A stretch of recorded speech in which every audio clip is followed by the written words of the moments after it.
దువ్వాడ వాణి తండ్రి ఓ దుర్మార్గుడు. ఎంతో మంది జీవితాలను నాశనం చేశాడని దువ్వాడ శ్రీనివాస్ ఇంటి యజమాని పార్వతీశం షాకింగ్ కామెంట్స్ చేశారు. తండ్రిగా కూతురి జీవితాన్ని చక్కదిద్దాల్సింది పోయి ఆస్తుల కోసం ధర్నాలు చేస్తున్నారని మండిపడ్డారు. దువ్వాడ శ్రీనివాస్ ఆయన తమ్ముడు శ్రీధర్ బాబాజీ ఇంటి స్థలానికి సంబంధించి 60 లక్షలు ఇవ్వాలని తెలిపారు. తన డబ్బులు ఇవ్వకపోతే ఇదే ఇంటి ముందు కూర్చొని ఆందోళన చేస్తారని పార్వతీశం వార్నింగ్ ఇచ్చారు. శ్రీను వాణి ఇద్దరూ కలిసి ఎంతో మంది దగ్గర అప్పులు చేసి తిరిగి చెల్లించలేదని దువ్వాడ శ్రీని ఇంటి యజమాని పార్వతీశం అన్నారు. మరింత సమాచారం మా ప్రతినిధి రాజు అందిస్తారు. దువ్వాడ సీను ఇంటి వివాదం ఇప్పుడు కొత్త మలుపు తిరిగింది. ఇప్పటి వరకు దువ్వాడ సీనుకు చెందినటువంటి ఇంటి కోసం అటు దువ్వాడ వాణి కూతుర్లు కుటుంబం అంతా కూడా ఆందోళన చేస్తున్నది తెలిసిందే.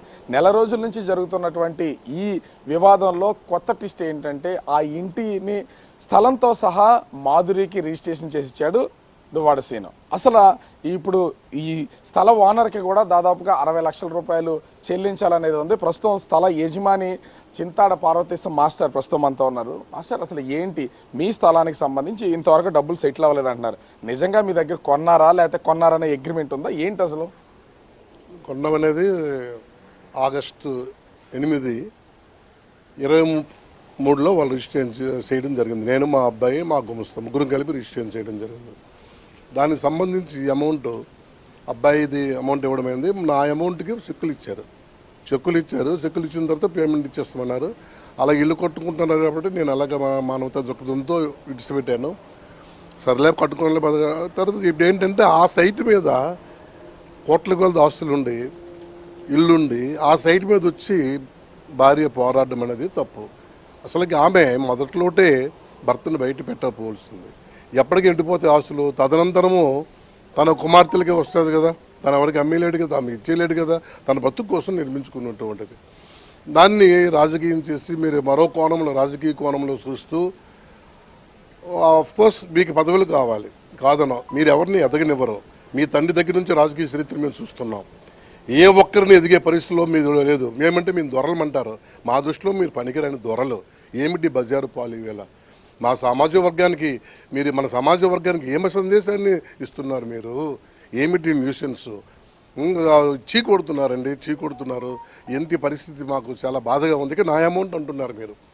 నా అమౌంట్ అనేది పువ్వుల్లో పెట్టిస్తారు. ఇవ్వకపోతే పలాసలో ఇంటి వద్ద కూర్చొని ఇంటి వద్ద కూర్చొని వసూలు చేసుకుంటే ఇక్కడ కాకపోతే అక్కడ. ఇప్పటి వరకు భార్య అంటే దువ్వాడ వాణి దువ్వాడ సీన్ ఇంటి ముందు ఆందోళన చేస్తుంది.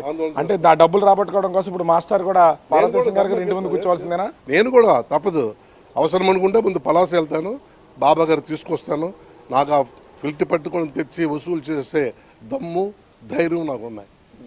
నేను ఉపాధ్యాయుని అయినప్పుడు కూడా మన అమౌంట్ అండి కష్టపడిన సొమ్ము. కానీ ఇప్పటి వరకు అది దువ్వాడ సీనుకు సంబంధించినటువంటి ఆస్తి, ఆయన పేరు మీద రిజిస్టర్ అయ్యి ఉన్నటువంటి ఆస్తి. ఇప్పుడు మాధురికి రిజిస్ట్రేషన్ చేసి 1,38,00,000 ఇచ్చేశారు. ఇప్పుడు అది మీది కాదు, దువ్వాడ సీన్దు కాదు. మరి మీ డబ్బులు ఎట్లా వస్తే అసలు వచ్చే అవకాశం ఉందా? వచ్చే అవకాశం ఉంది. డబ్బులు ఇచ్చేస్తున్నా ఫోన్ చేశారు. రిజిస్ట్రేషన్ ముందు శ్రీను గారు బాబా గారు కూడా ఇద్దరు ఫోన్ చేశారు. అన్నా నీ డబ్బులు అందించి వేస్తాము. రిజిస్ట్రేషన్ సంగతి చెప్పలేదు కానీ అందించి వేస్తాము. లేనప్పుడు మేము మీరు ఏ శిక్ష చేసినా అనిపించడం సిద్ధంగా ఉన్నామని కూడా నమ్మకం ఉంది. అసలు మీ డబ్బులు మీకు తిరిగి వస్తాయని ఇన్ని రోజుల నుంచి రాలేదు. 100% నమ్మకం ఉంది.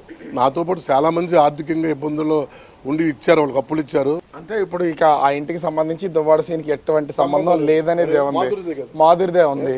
మరి మీరు ఆ ఇంటికి వెళ్ళగలరా? మీరు ధర్నా చేయాలంటే ఎక్కడ చేస్తారు? సైట్ మందే కదా. సైట్ తో పాటు కూడా రిజిస్ట్రేషన్ అయిపోయింది. ఇప్పుడు మాధురి గారు కూడా అంతగా తీసుకుపోయే అమ్మాయి మాత్రం కాదు. చూడండి, మీరు చూస్తున్నారు అక్కడ కూర్చొని ఉపయోగది. ఎందుకండి పరిస్థితి ఏమిటి? దేనికి వెళ్ళారు? ఒక పెద్దవాడిగా తండ్రి తన పిల్లలు దేనికోసం పోరాటం, వీళ్ళు నాది ఏం దేనికోసం తీసుకెళ్ళిపోవాలి. అల్లుని తీసుకెళ్ళాలి, ఆమె భర్తను తీసుకెళ్ళాలి, ఇంట్లో పెట్టుకోలేరా? తప్పు అయిపోయింది, పొరపాటు అయిపోయింది, మమ్మల్ని క్షమించు, ఏదో పొరపాటు జరిగాయి, నేను ఈది పెట్టిస్తాము, ఇంట్లోకి వెళ్ళిపోదామని తీసుకెళ్ళాలి తప్ప ఇది మంచి పద్ధతి కాదు. రేపు న్యాయస్థానంలో ఈ విషయాలన్నీ ఉన్నాయి. ఇప్పటికే కోర్టు దువ్వాడ వాణికి వాళ్ళ కూతురు నవీనాకి ఇంట్లోపలికి వెళ్ళొచ్చు భారీగా కూతురుగా అని ఒక ఉత్తర్వులు ఇచ్చింది. దీనికంటే ముందే రిజిస్ట్రేషన్ అయిపోయింది పరిస్థితి అయితే ఉంది.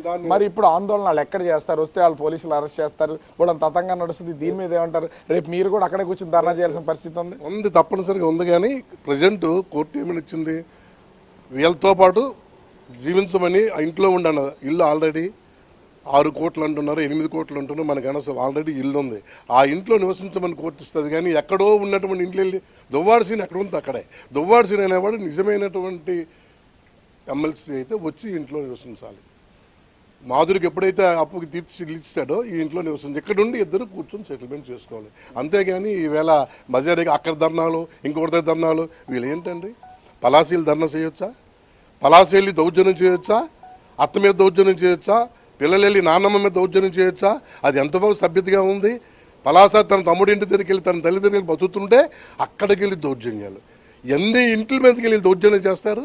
అంటే మా మాస్టర్గా మీరు ఇచ్చే సజెషన్ ఏంటి? ఇప్పుడు దువ్వాడ సీను మాధురికి రాసి ఇచ్చేసాడు కాబట్టి ఆ ఇంట్లో నుంచి కూడా బయటకు వచ్చేయాలి, అంతే కదా. అంటే పక్కాగా అక్కడ ఉండకూడదు, తన సొంత ఇంటికి రావాలని.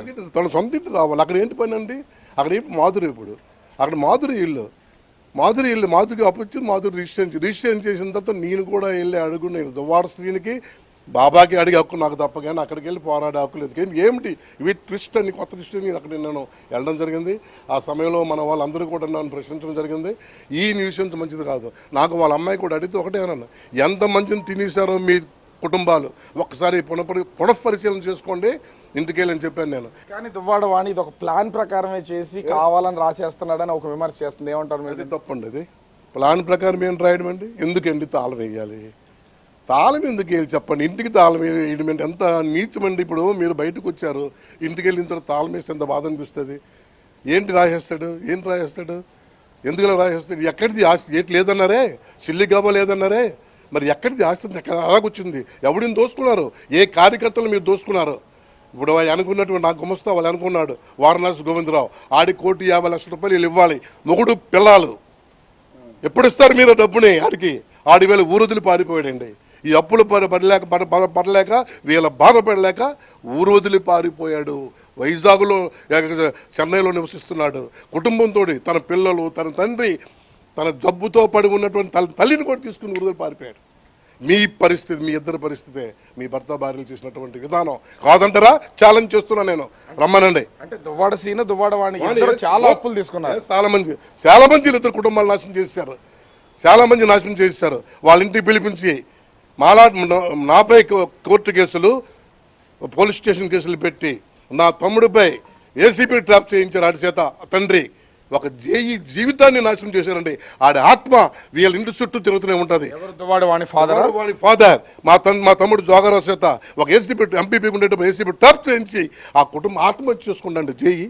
జేఈ ఆత్మహత్య చేసుకుంటా. అంత దారుణమైన సంఘటనలు ఇంకోటి ఉండవు. నేను నెక్కచ్చుగా చెప్తూ నిలదీస్తున్నాను, రమ్మనండి, ఛాలెంజ్ చెప్పండి, పర్వాలేదు. నేను అన్యాయంగా మా కుటుంబాన్ని తాను ఈవేళ చనిపోయినటువంటి జేఈ ఆత్మ మా చుట్టూ అతని చుట్టూ తిరుగుతుంటుంది. ఆ పాపాలు ఒట్టిపోవండి. అంటే ఇక్కడ ఓవరాల్ గా కనిపిస్తుంది తన సైట్కి సంబంధించి 60 లక్షలు రావాలి, కానీ 60 లక్షలకి సంబంధించి దువ్వాడ సీను తమ్ముడు దువ్వాడ శ్రీధర్ బాబాజీ అతనే ఇస్తానన్నాడు కాబట్టి నేను తన దగ్గర వసూలు చేసుకుంటా, నాకు మాధురికి రిజిస్ట్రేషన్ చేసినా నాకు ఎలాంటి ఇబ్బంది లేదు, నేను మాట్లాడాను, నా డబ్బులు నేను రాబట్టుకుంటాను. డబ్బులు రాకపోతే కనుక పలాస ఇంటికా లేదా ఇప్పుడు మాధురికి రిజిస్ట్రేషన్ చేసిన ఇంటి దగ్గర అయినా సరే నేను కూర్చుని ఆందోళన చేయాల్సిన పరిస్థితి నాకు కూడా ఉంటుంది. ఖచ్చితంగా నేను చేస్తాను, కానీ నా డబ్బులు నాకు తిరిగి వస్తాయి. ఎప్పటికైనా ఆ దువ్వాడ సీను ఇప్పుడున్న ఆ ఇంటిని వదిలేసి తను ఆ భార్యతో ఉన్నటువంటి ఇంటికి వచ్చి వాళ్ళతో కూర్చుని మాట్లాడుకుని దీన్ని సెటిల్ చేసుకోవాలని చెప్పేసి పార్వతీశం మాస్టర్ చెప్తున్నటువంటి పరిస్థితి కనిపిస్తుంది. కెమెరాన్ మురళితో రాజు, బిగ్ టీవీ.